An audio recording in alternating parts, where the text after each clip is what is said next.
छत्तीसगढ़ विधानसभा का बजट सत्र 7 मार्च से शुरू हो रहा है। शुरुआत राज्यपाल अनुसुईया उइके के अभिभाषण से होगी। मुख्यमंत्री भूपेश बघेल 9 मार्च को साल 2022 से 23 का वार्षिक बजट पेश करेंगे। विधानसभा अध्यक्ष डॉक्टर चरणदास महंत ने शनिवार को इसकी जानकारी दी। उन्होंने बताया, सदन की कार्यवाही में अब हर साल 58 पेड़ बचेंगे। वहीं पर्यावरण में करीब 10 टन कार्बन डाइऑक्साइड का उत्सर्जन भी कम होगा। डॉक्टर चरणदास महंत विधानसभा में इस सत्र से शुरू हुई सवाल जवाब की ऑनलाइन प्रणाली के बारे में बात कर रहे थे। उन्होंने बताया, लेस पेपर प्रणाली के प्रभाव पर उन्होंने IIT खड़गपुर के पर्यावरण विज्ञान और इंजीनियरिंग विभाग से एक अध्ययन कराया है।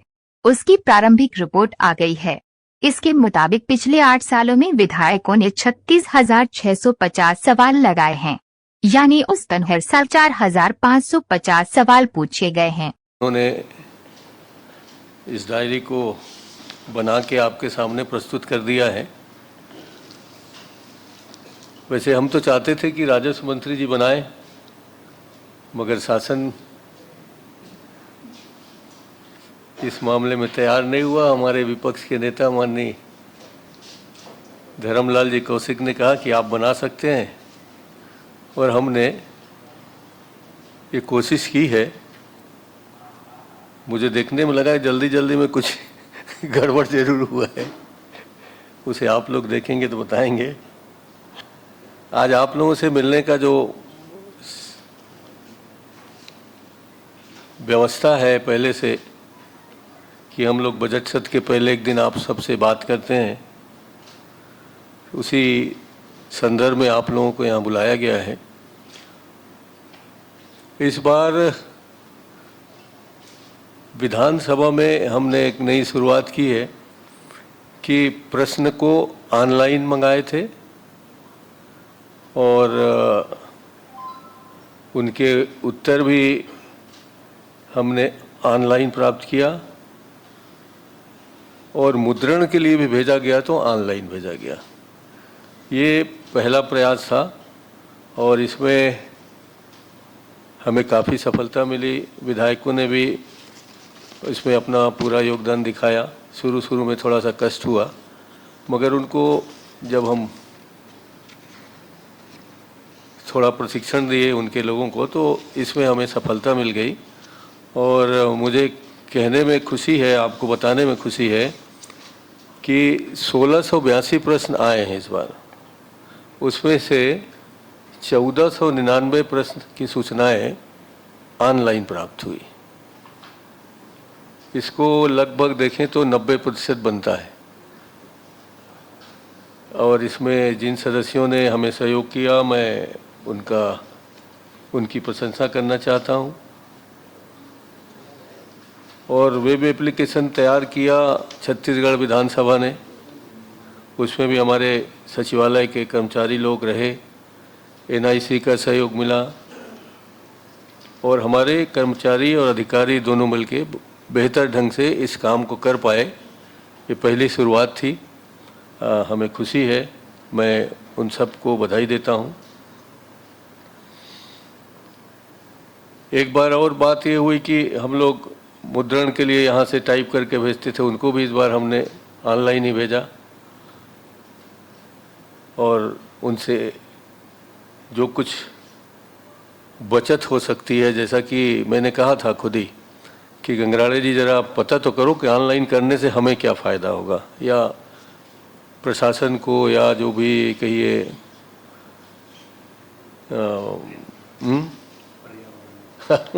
पर्यावरण में क्या फ़र्क पड़ेगा। तो एक विचित्र सा हमें मिला है। हमने कराया था ITI खड़गपुर से, और आप लोगों को भी जान के खुशी हो सकती है, आश्चर्य भी हो सकता है। उनने भी अपनी प्राइमरी रिपोर्ट जो दी है, उसके हिसाब से प्रश्नों को ऑनलाइन मंगाने से जो फ़ायदा हुआ हमको, वो अगर नहीं मंगाते तो अब लगभग प्रति वर्ष 4,50,000 पृष्ठ, जिसको 75 GSM ग्रेड के A4 साइज में हमें छापना देना पड़ता। इस तरह से 2.2 टन कागज प्रति वर्ष की बचत हो रही है। इसके अतिरिक्त 9.68 लकड़ी जिससे कागज बनती है, समझिए, या उसको अगर वृक्ष में हम बदल दें तो 58 वृक्ष प्रति वर्ष कटने से बच जाएंगे जी। और बिजली की बचत आई है 73 घरेलू रेफ्रिजरेटर में जितना बिजली खपत प्रति वर्ष होती है उतनी ही बिजली की खपत इससे बचेगी। और इसके अतिरिक्त 1 लाख लीटर पानी प्रति वर्ष बचत होगी। इसके अतिरिक्त 18 चक्का युक्त लगभग 6 वाहनों में चलने वाले जो प्रतिवर्ष सल्फर डाइऑक्साइड एवं एसिड उत्सर्जन होता है और जिससे पर्यावरण प्रदूषित होता है, उसकी बचत इस ऑनलाइन प्रक्रिया करने से हो रही है। बहुत खुशी की बात है अगर ये सही है उनका पहला प्रतिवेदन तो, और अगर ऐसा है तो सबको इस दिशा में सोचना चाहिए। मैं तो यही कहूँगा। अभी हमारे छत्तीसगढ़ के पंचम विधानसभा का 13वां सत्र हो रहा है और इसमें जो हम लोगों ने कैलकुलेट किया है बैठक लगभग 13 ही हो पाएंगे। जिस तरह से जो व्यवस्था है संवैधानिक, उस हिसाब से माननीय राज्यपाल महोदया 7 तारीख को शुभारंभ करने आएंगी। 11 बजे राज्यपाल महोदय जी का अभिभाषण होगा जिसका सीधा प्रसारण पहले भी जैसे होता था दूरदर्शन एवं आकाशवाणी से किया जाएगा। माननीय राज्यपाल महोदय के अभिभाषण पर कृतज्ञता ज्ञापन के लिए 8 तारीख निर्धारित है।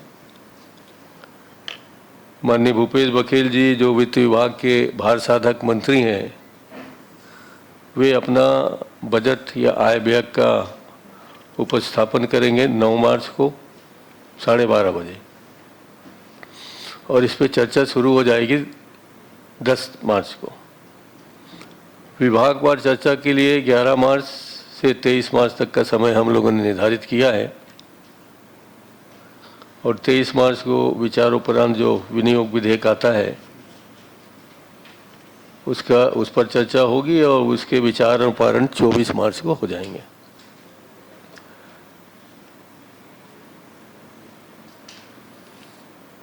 तिथि अनुपूरक अनुमान इस बार हम लोग 7 मार्च को ही रखा रहे हैं और उस पर चर्चा के लिए पुनर्स्थापन और पारण सभी के लिए सिर्फ 1 दिन का समय 8 तारीख निर्धारित किया गया है। तो समय को देखते हुए 13 दिन का समय में सब चीज़ हो जाए ये हमने कोशिश की है। इस सत्र में हमारे पूर्व सदस्य जो रमेश वल्यानी जी का निधन हुआ है, जो पूर्व में मध्य प्रदेश के ज़माने से सदस्य रहे हैं, और दूसरा मदन सिंह डहरिया जी का निधन हुआ है। और सबसे बड़ी बात भारत रत्न स्वर कोकिला लता मंगेशकर जी का निधन हम सबके लिए हृदय विदारक तो है ही है। उनको हम लोग यहाँ श्रद्धांजलि देंगे। प्रश्नों की कुल संख्या 1682 है, जिसमें से तारांकित प्रश्न कुल 854 है और अतारांकित प्रश्नों की संख्या भी लगभग 88 है, जिसमें से तारांकित प्रश्न कुल 854 है और अतारांकित प्रश्नों की संख्या भी लगभग 828 है। इस तरह तारांकित और अतारांकित दोनों प्रश्न इस बार पता नहीं कैसे बराबर आ रहे हैं। इसी प्रकार ध्यानाकर्षण की 114 सूचनाएं, स्थगन प्रस्ताव की 10 सूचनाएं,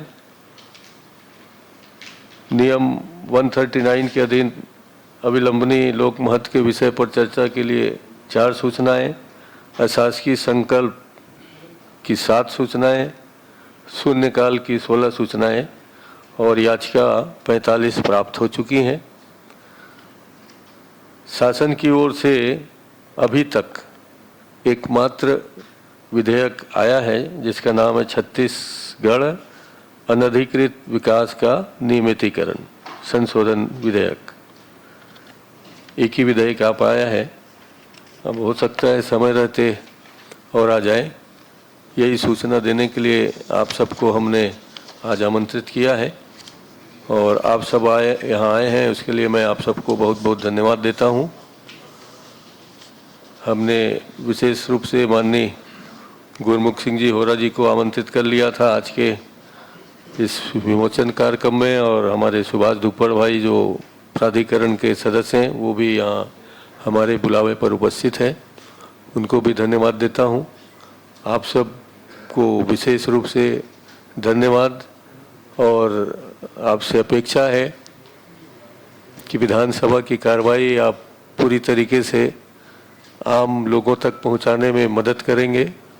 हमारे कर्मचारी अधिकारी सब आपके इच्छानुसार बेहतर ढंग से काम करेंगे, ऐसी मेरी आशा है। आप सबको लेटेस्ट न्यूज के लिए सब्सक्राइब करें और न्यूज अपडेट्स के लिए बेल आइकन पर क्लिक करें।